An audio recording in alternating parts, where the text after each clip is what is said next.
Coming Chair of the Joint Economic Committee, Mr. Schweikert. I hope that had the tone of you being happy. Thank you, Mr. Chairman.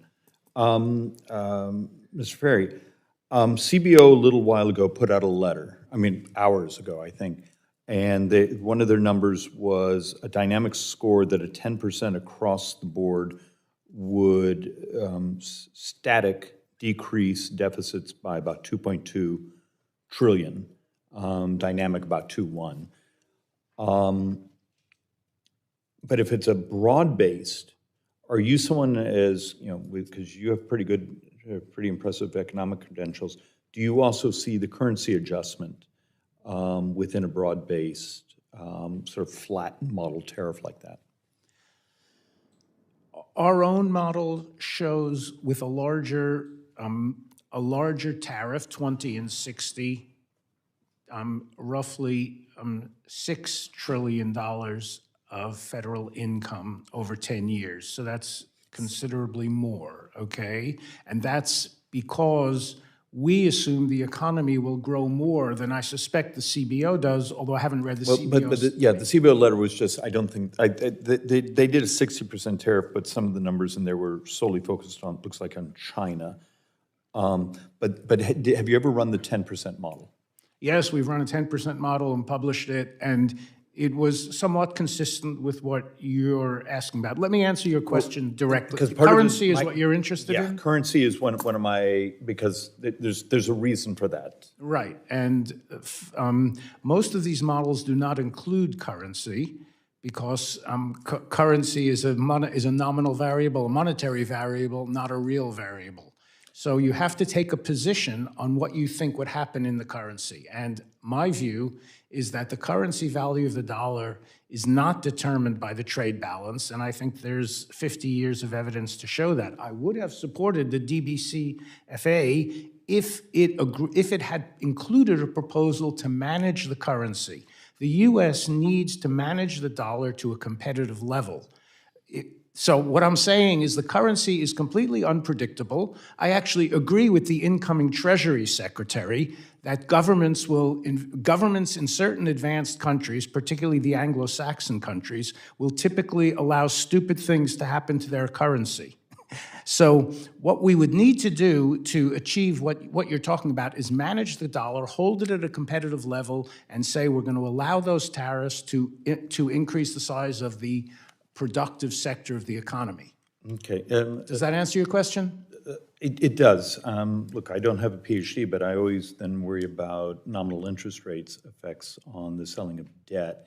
A good example, look what happened to Brazil yesterday and other countries that have also tried to do some of the management of the currency value.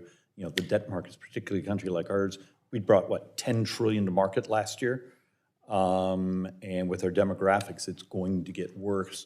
Matter of fact, a couple minutes ago, the 10-year went over 4.5%, even though the Fed reduced interest rates, and I think that's partially future expectations of our demographics and our binging on debt. So I'm trying to work with my brothers and sisters on this committee and Ways and Means on how do we maximize economic productivity and growth, tax receipts as an offset to a debt where, we have a CR heading to the floor that may be about to add another $140 billion of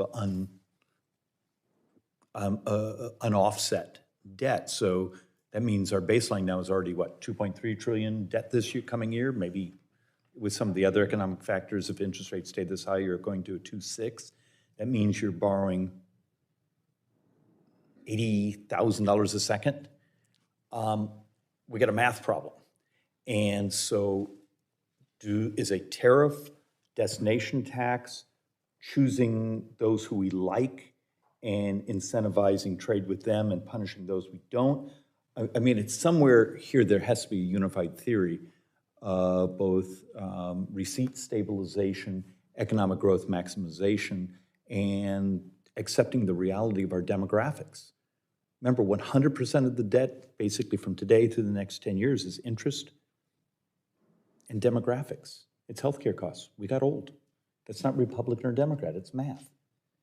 but it's so hard because we're so busy beating the crap out of each other partisan-wise that we don't actually pull out things called, what are they called? Oh, calculators.